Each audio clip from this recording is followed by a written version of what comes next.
Wine Stories, a podcast to discover the world of wine by Etienne Pommier. Hello to you all, and welcome to this 10th episode of Wine Stories. That will be our last of Season 2. For this final podcast of the season, I have chosen to tell you a tragic story with dramatic consequences, but a story that also triggered a massive surge in solidarity like rarely seen before. These events happened 3 years ago, almost exactly, and the traces of the disaster can still be seen today. It is a story of survival, of resilience, of tears that shocked not only the wine industry, but the whole German society. In order to narrate this story, I have used many press articles written and published at the time of the catastrophe, but also, and more importantly, the experience of German journalist and master of wine Caroline Mauer, who lives in Bonn, knows all the protagonists, and was present in the Ahr Valley immediately after the disaster. She agreed to share with me her point of view on these events so we can have a better understanding of not only the disaster itself, but also its consequences for the vintners. And for that, I am very thankful to her and wish to take this opportunity to give her a shout-out. Sadly, this story also resonates strongly with the terrible floodings that happened in Italy and Switzerland only last weekend. So here it is, the story of the July 2021 Ahr Valley disaster.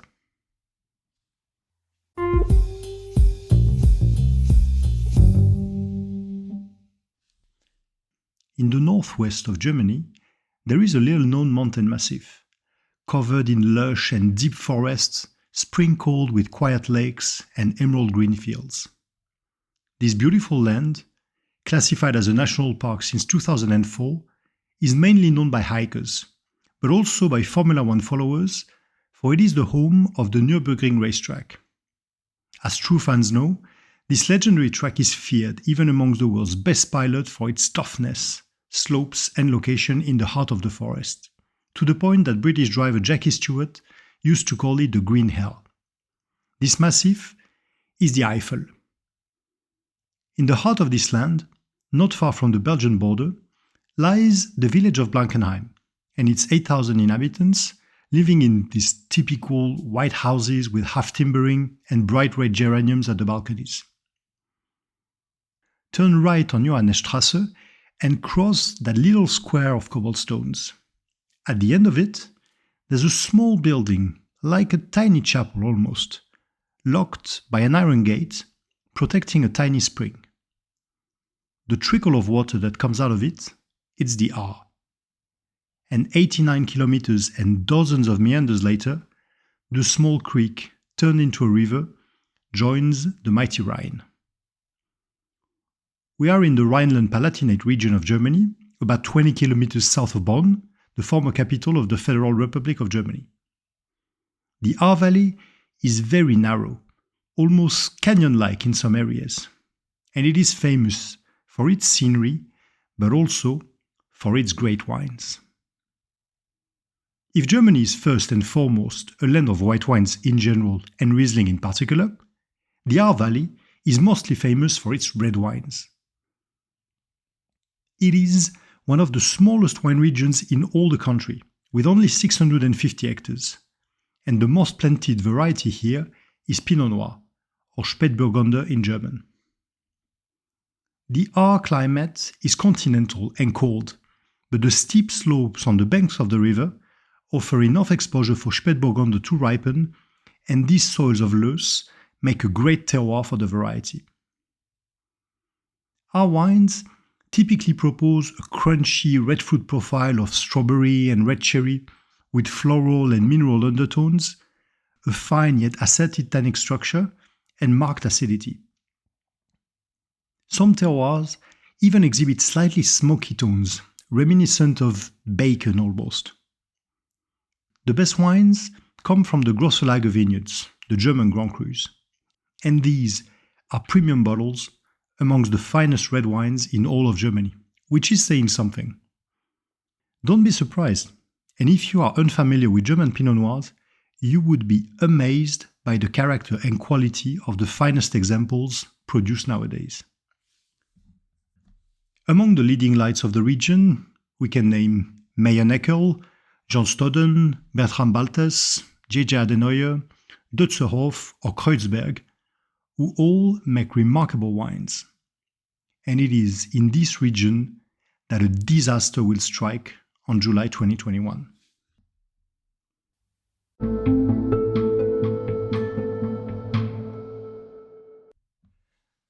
Monday, the 12th of July 2021. Rhineland-Palatinate, like most Western European regions, experiences a very wet summer so far. A high-pressure system above Northern Europe traps an intense depression above the heart of the continent, stretching from Czech Republic to the south of the United Kingdom, resulting in heavy rains in all the affected regions. Tuesday, the 13th of July 2021. It keeps raining intensely over northwest Germany, and the alarming forecast for the coming days fuels a growing anxiety amongst the general public. Rhineland-Palatinate experiences its third day in a row of very heavy rains with levels of precipitations never seen for over a century, and some meteorologists will even say a millennium. In the village of Reifescheid, it rains over 20 centimeters per square meter in less than 9 hours, and the Ahr Valley residents start preparing for another flooding.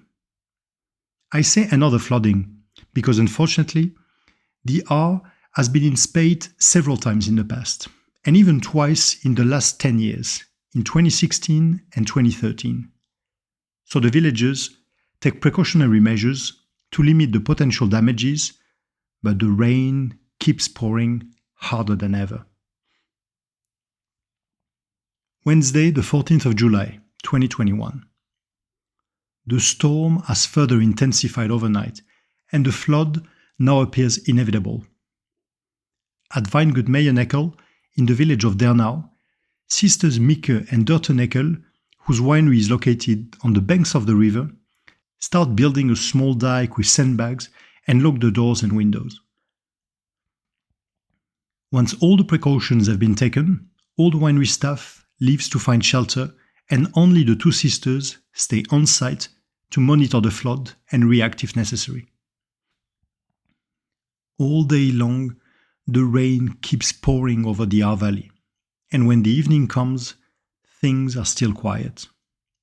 But at 10 p.m., a wave smashes the winery doors in a deafening roar, and the whole building is shaken by the raging river, flooding the village.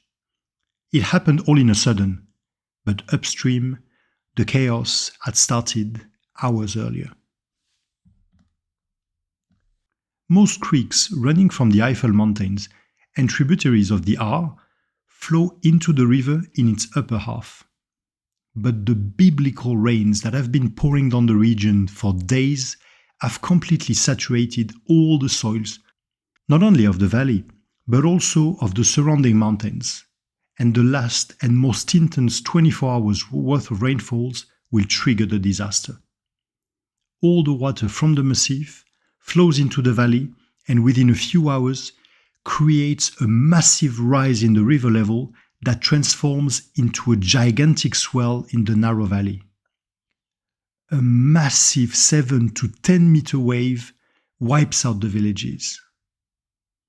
Around 5:30 p.m., the residents of the villages upstream see the coming wave and run to find shelter on higher ground.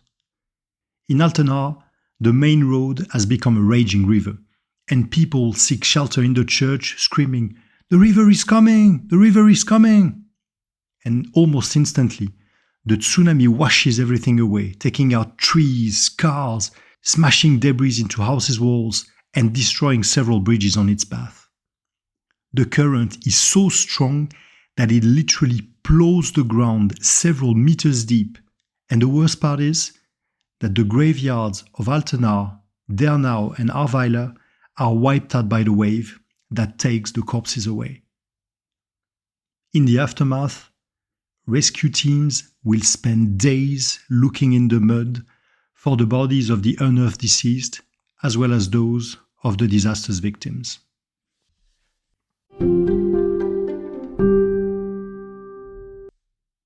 In there now, Sisters Maker and Dutton Eckel watch, horrified, the wave that has just flooded the entire winery and starts ripping off the walls. They seek refuge on a flight of stairs, but worried that the staircase may not resist and unable to make it to the roof, they realize that they are only 15 meters away from a safe spot on higher ground. So they decide to go for it and jump into the muddy waters. But no one can fight against a current that powerful, and they are taken away. They manage to grab a fence, holding on for a few minutes, but the fence is eventually submerged and they have to let go. Then they manage to grab onto a nearby plum tree and try with all their strength to hold on tight and survive. The night is filled with the roar of the flood and the screams of the inhabitants trapped in their cars or on their roofs. The sisters' flashlight has survived, but as soon as they turn it on, it's only to see branches, cars, a container, or an entire house swept away by the river and almost taking the plum tree away. Scared to death, the sisters shut down the lamp and hang on tight to each other, praying to survive this night of apocalypse. They will spend 8 hours shivering in cold and fear before being eventually rescued. When the sun finally rises above the valley, the devastation appears in broad daylight. All the villages on the banks of the river have been flooded, if not wiped out, and the damages are catastrophic. But above all else, hundreds of residents are unaccounted for, and after days of research, German authorities will announce the death of 135 people in Rhineland-Palatinate, all of them in the Ahrweiler district. The town of Schuld, nestled in a curve of the river, has been half washed away. And the Germans will be shocked when news break out that even though the first villages upstream had already been hit by the flood and that the wave took hours to reach the settlements downstream, no alert was given and no evacuation orders either, as dozens of people got trapped in their houses, unable to leave and find shelter. While the wave hit Schuld at 5 p.m., nobody warned the residents of Sinzig, where the Ahr flows into the Rhine. And when the flood reaches the town at 2:30 a.m., so 9.5 hours later, it will take away a whole retirement home with its 12 disabled residents.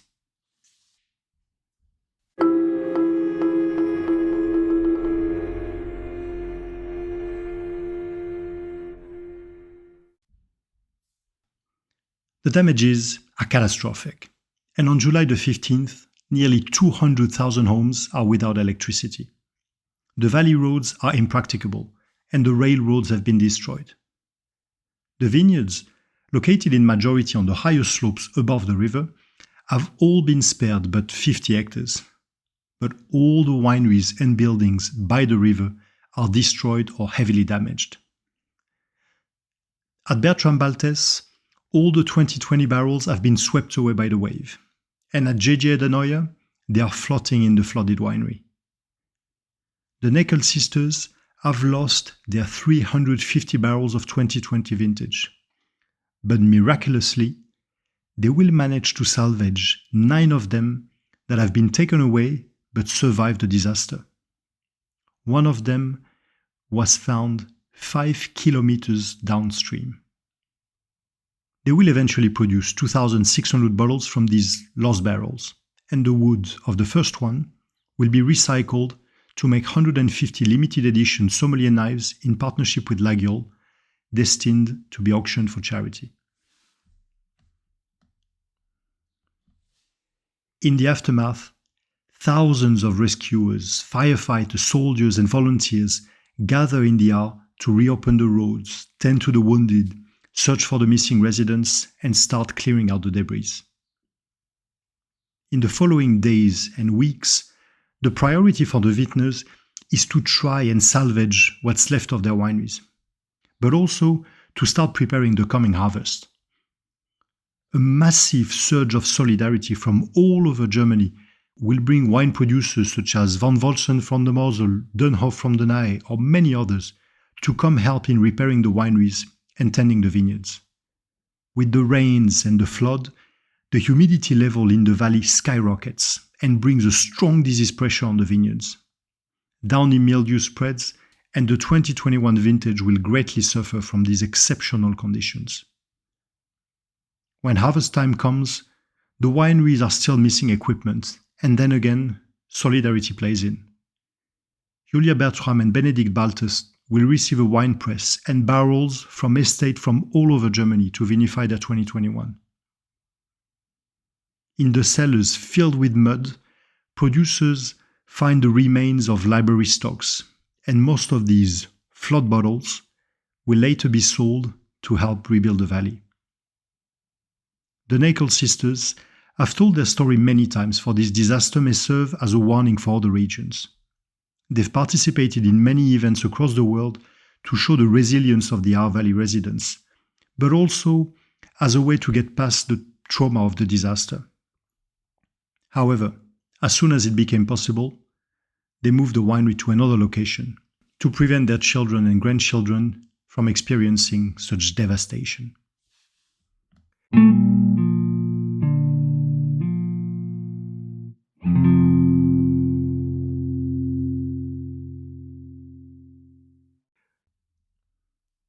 Today, the Our Valley looks quiet and peaceful as ever, and the villages are just as lovely and full of charms as they were before. Most houses have been rebuilt and repainted, and the balconies are full of flowers again.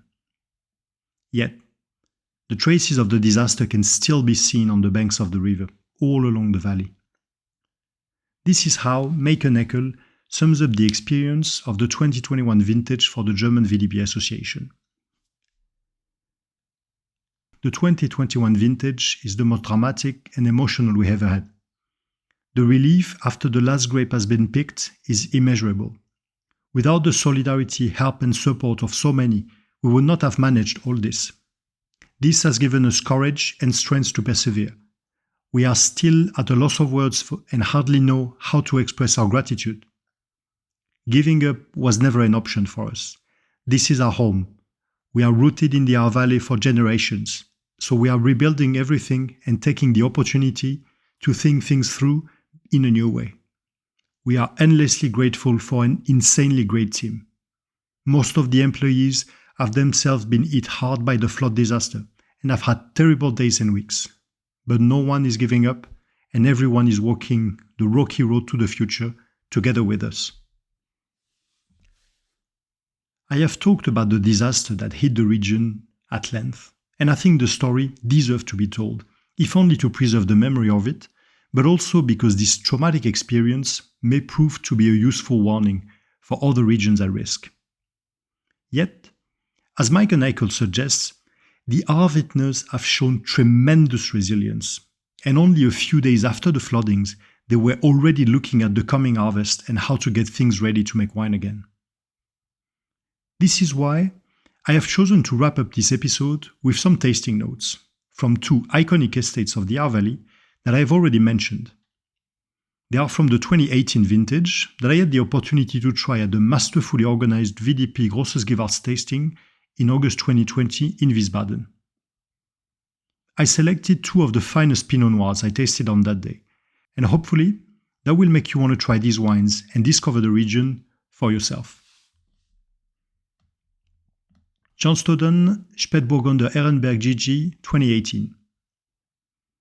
Intense blood ruby color. The nose offers intense layers of ripe red berries, smooth oak spices, and smoky undertones. The structure is asserted, but built on fine-grained tannins and a subtle acidity that balances perfectly the richness of the vintage. The wine comes through as juicy, energetic, as well as long and refined. This is a great wine, already delicious and with years of cellaring ahead.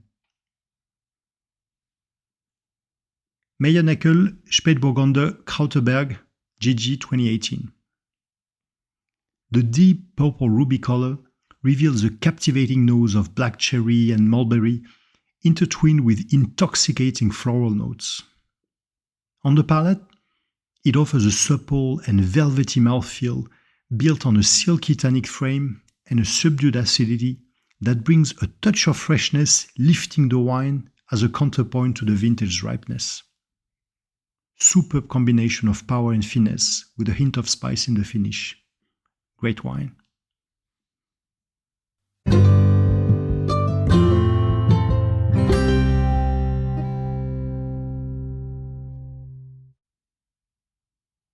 And that wraps up season 2 of the podcast. I wanted to thank you all for your attention and your loyalty, hoping that you've enjoyed this spring's episode. This season is slightly shorter than the first one because of the coming summer break, but I promise you that I still have many other stories waiting to be told, and that I will soon be back with new episodes. Until then, I wish you all a great summer, or winter depending on where you listen to this podcast.